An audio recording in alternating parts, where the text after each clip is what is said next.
Hello दोस्तों, जय माता दी। देखिए आज मेरी बृहस्पति देव भगवान की पूजा। अगर बाहर से आवाज़ आ रही हो तो आप लोग माफ़ करना, क्योंकि हम ऊपर हैं, छत के ऊपर पूजा कर रहे हैं। अगर आप लोगों के पास आवाज़ आए तो आप बाहर की आवाज़ को इग्नोर कर देना और मेरी पूजा में जो गलती हो वो क्षमा करना। सुने मेरी आज की बृहस्पति भगवान की कथा। अगर बाहर से आवाज़ें आए तो आप लोग इग्नोर कर देना। बोलो बृहस्पति देव भगवान की जय।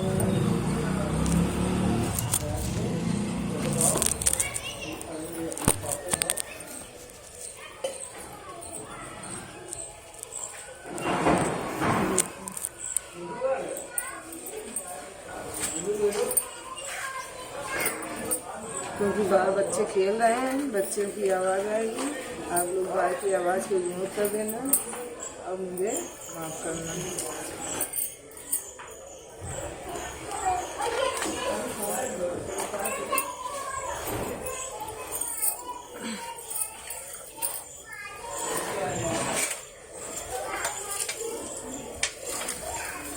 बोलो बृहस्पति भगवान की जय। भारतवर्ष में एक राजा राज करता था। वह बड़ा प्रतापी और दानी था। वह नित्य गरीबों और ब्राह्मणों की सहायता करता था। यह बात उसकी रानी को अच्छी नहीं लगती थी। वह ना ही गरीबों को दान देती, ना ही भगवान का पूजन करती थी और राजा को भी दान देने से मना किया करती थी। एक दिन राजा शिकार खेलने वन को गए हुए थे, तो रानी महल में अकेली थी। उसी समय बृहस्पति देव साधु के वेश में राजा के महल में भिक्षा के लिए गए और भिक्षा मांगी। रानी ने भिक्षा देने से इनकार किया और कहा, हे साधु महाराज, मैं तो दान पुण्य से तंग आ गई हूँ। मेरा पति सारा धन उठाता रहता। मेरी इच्छा है कि हमारा धन नष्ट हो जाए, फिर ना रहेगा बांस और न बाजेगी बांसुरी। साधु ने कहा, देवी तुम तो बड़ी अजीब हो।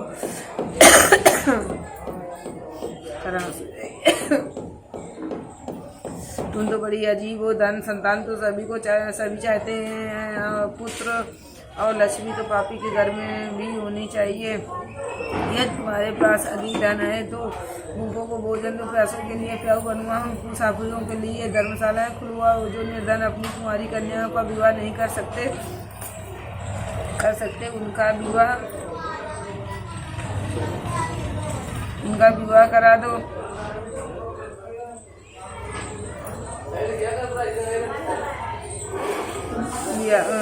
ऐसा और कई काम हैं जिनके करने से तुम्हारा यश लोक परलोक में फैलेगा, परंतु रानी पर उस देश का कोई प्रभाव न पड़ा। वह बोली, महाराज आप मुझे ना समझाएं, मैं ऐसा धन नहीं चाहती जो हर जगह बांटती फिरूं। साधु ने उत्तर दिया, ये तुम्हारी ऐसी इच्छा है तो तथास्तु। तुम ऐसा करना कि बृहस्पतिवार को घर लीपकर पीली मिट्टी से अपना सिर धोकर स्नान करना, भट्टी चढ़ाकर कपड़े धोना। ऐसा करने से आपका सारा धन नष्ट हो जाएगा। इतना कहकर वह साधु महाराज वहाँ से अंतर्ध्यान हो गए। जैसे वह साधु कहकर गया था, रानी ने वैसा ही किया। 6 बृहस्पतिवार ही बीते थे कि उसका सारा धन नष्ट हो गया और भोजन के लिए दोनों तरसने लगे, संसारिक भोगों से दुखी रहने लगे। तब वह राजा रानी से कहने लगा कि तुम यहाँ पर रहो, मैं दूसरे देश में जाऊँ, क्योंकि यहाँ पर मुझे सभी मनुष्य जानते हैं, इसलिए कोई कार्य भी नहीं जानता है। देश चोरी परदेश भी बराबर है। ऐसा कहकर राजा प्रदेश चला गया। जहाँ गया वहाँ जंगल को जाता और लकड़ी काट कर लाता और शहर में बेचता है। इस तरह जीवन व्यतीत करने लगा। एक दिन दुखी होकर जंगल में पेड़ के नीचे निश्चित से आसन जमाकर बैठ गया। वह अपनी दशा को याद करके व्याकुल होने लगा। बृहस्पतिवार का दिन था। एकाएक उसने देखा कि निर्जन वन में एक साधु प्रकट हुआ।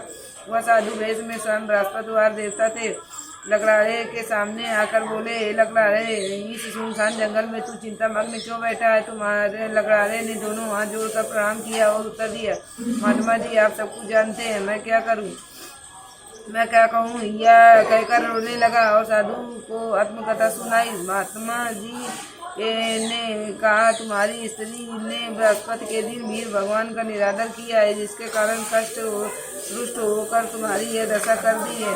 अब तुम चिंता को दूर करके मेरे कहने पर चलो और तुम्हारे सब कष्ट दूर हो जाएंगे और भगवान पहले से भी अधिक संपत्ति देंगे। तुम बृहस्पति के दिन पाठ किया करो। 2 पैसे के चने मुनक्का मंगवाकर उसका प्रसाद बनाकर और शुद्ध जल में के लोटे में शक्कर मिलाकर अमृत तैयार करो। कथा के पश्चात अपने सारे बृहस्पति परिवार और सुनने वाले प्रेमियों को अमृत का हुआ प्रसाद बांटकर आप भी प्रसाद ग्रहण किया करो। ऐसा करने से भगवान तुम्हारी सब मनोकामनाएं पूरी करेंगे। साधु के ऐसे वचन सुनकर लकड़हारा बोला, हे प्रभु, मुझे लकड़ी बेचकर इतना पैसा नहीं मिलता जिससे भोजन करने के उपरांत कुछ बचा सकूं। मैंने रात्रि में अपनी स्त्री को व्याकुल देखा। मेरे पास कुछ भी नहीं जिससे उसकी खबर मंगा सकूं। साधु ने कहा, हे लकड़हारे, तुम किसी बात की चिंता मत करो। बृहस्पति के दिन तुम रोजाना की तरह लकड़ियां लेकर शहर को जाओ। तुमको रोज से दुगना धन प्राप्त होगा। तुम भली भांति भोजन कर लोगे तथा बृहस्पति देव की पूजा का सामान भी आ जाएगा। इतना कहकर साधु अंतर्ध्यान हो गए। धीरे धीरे सब समय व्यतीत होने पर फिर वही बृहस्पतिवार का दिन आया। लकड़हारा जंगल से लकड़ी काटकर किसी भी शहर में बेचने गया। उस दिन और दिन से अधिक रुपया मिला।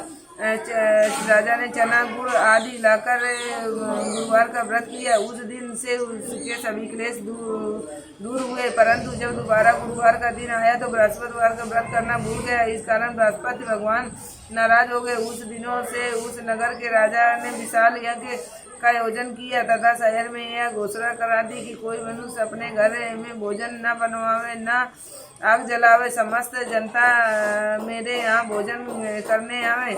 इस आज्ञा को जो न मानेगा उसके लिए फांसी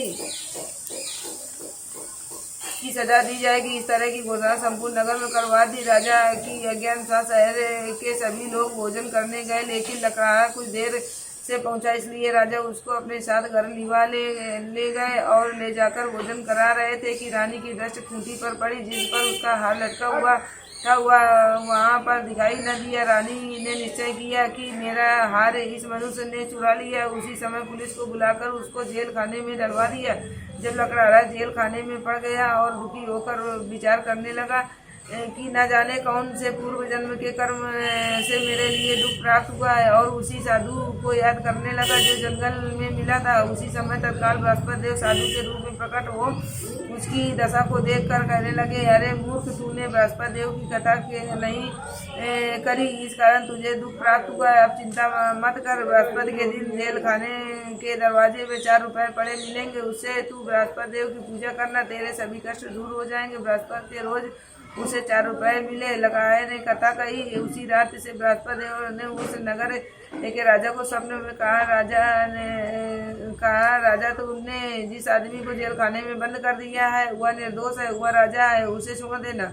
रानी का हार उसी खूंटी पर लटका है। अगर तू ऐसा नहीं करेगा तो तेरे राज्य को नष्ट कर दूंगा। इस तरह रात्रि के स्वप्न को देखकर राजा प्रातःकाल उठा और खूंटी पर हार देखकर लकड़हारे को बुलाकर क्षमा मांगी। लकड़हारे को योग सुंदर वस्त्र आभूषण देकर विदा किया तथा बृहस्पति देव की अनुसार लकड़हारा अपने नगर को चल दिया।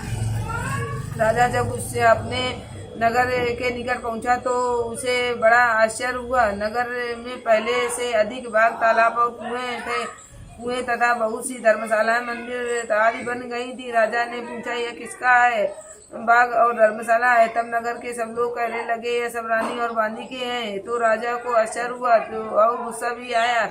जब रानी ने ये खबर सुनी कि राजा आ रहे हैं तो उसने बांदी से कहा कि हे दासी, देख राजा हमको कितनी बुरी हालत में छोड़ गए थे। हमारी ऐसी हालत देखकर वह लौट ना जाए, इसलिए तू दरवाजे पर खड़ी हो जा।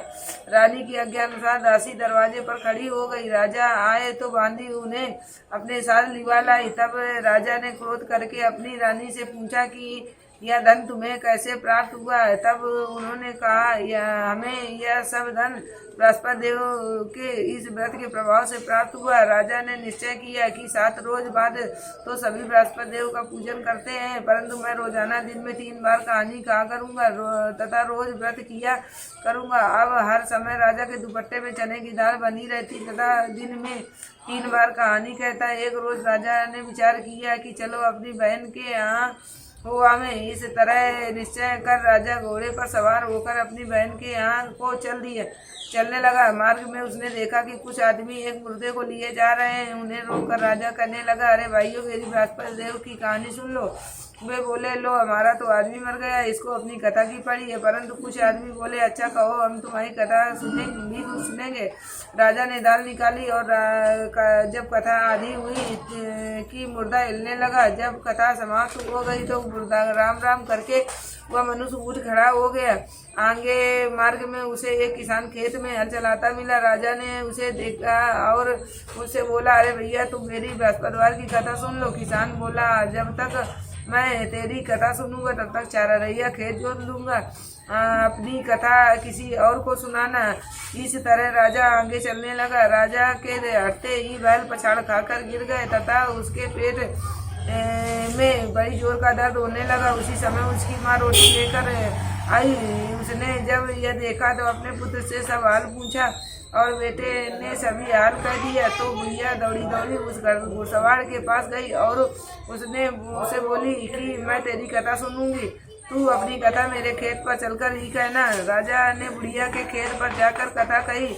इसके सुनते ही बैल उठ खड़े हुए तथा किसान के पेट का दर्द बंद हो गया। अब राजा अपनी बहन के घर पहुंचा। बहन ने भाई की खूब मेहमानी की। दूसरे रोज प्रातः काल राजा जगा तो देखने लगा कि सब लोग भोजन कर रहे हैं। राजा ने अपनी बहन से कहा कि कोई मनुष्य है जिसने भोजन नहीं किया हो, मेरी बृहस्पतिवार की कथा सुन ले। बहन बोली, हे भैया, यह देश ऐसा ही है, पहले यहाँ लोग भोजन करते हैं, बाद में अन्य काम करते हैं। अगर कोई पड़ोस में हो तो देखाऊंगा। राजा ऐसा कहकर देखने चली गई, परंतु उसे कोई ऐसा व्यक्ति नहीं मिला जिससे भोजन न किया हो।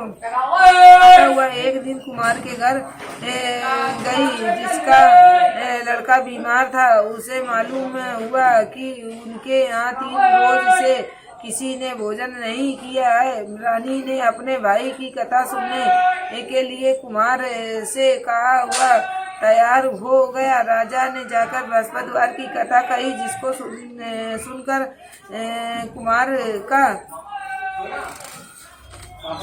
लड़का ठीक हो गया। जब गया तब राजा की बहन के यहाँ प्रशंसा होने लगी।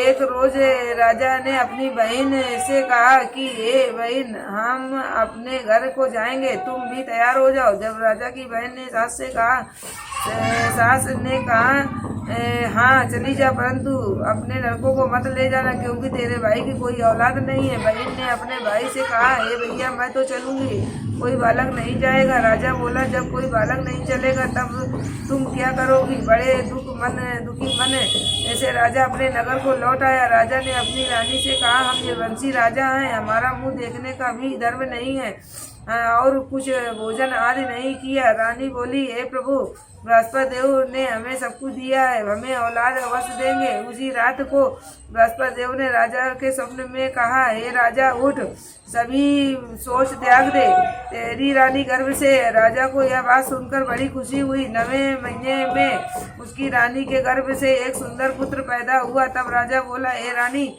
स्त्री बिना भोजन के रह सकती है, बिना कहे नहीं रह सकती। जब मेरी बहन आवे तो तुम उसे कुछ कहना मत।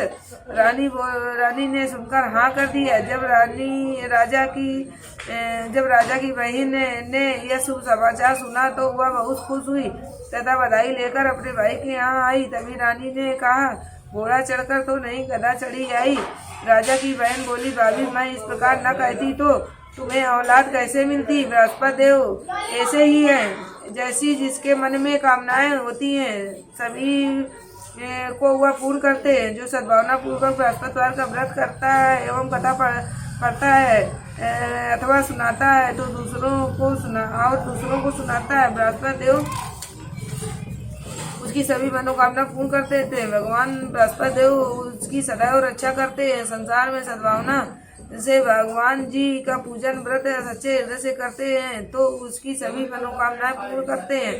जैसी सच्ची भावना से रानी और राजा ने उनकी कथा का गुणगान किया तो उसकी सभी इच्छाएं बृहस्पति देव जी ने पूर्ण की थी। इसलिए पूर्ण कथा सुनने के बाद प्रसाद लेकर जाना चाहिए। हृदय में उनका मनन करते हुए जयकारा बोलना चाहिए। बोलो बृहस्पति भगवान की जय। मेरी प्यारी बहन, मेरे प्यारे भाई, बहुत बार की आवाज़ें आई हैं मेरे वीडियो में। आप लोग ध्यानपूर्वक मेरी कथा सुनते रहें और ये बाहर की बातों को, आवाज़ों को इग्नोर कर देना। बोलो बृहस्पति भगवान की जय। जय माता दी।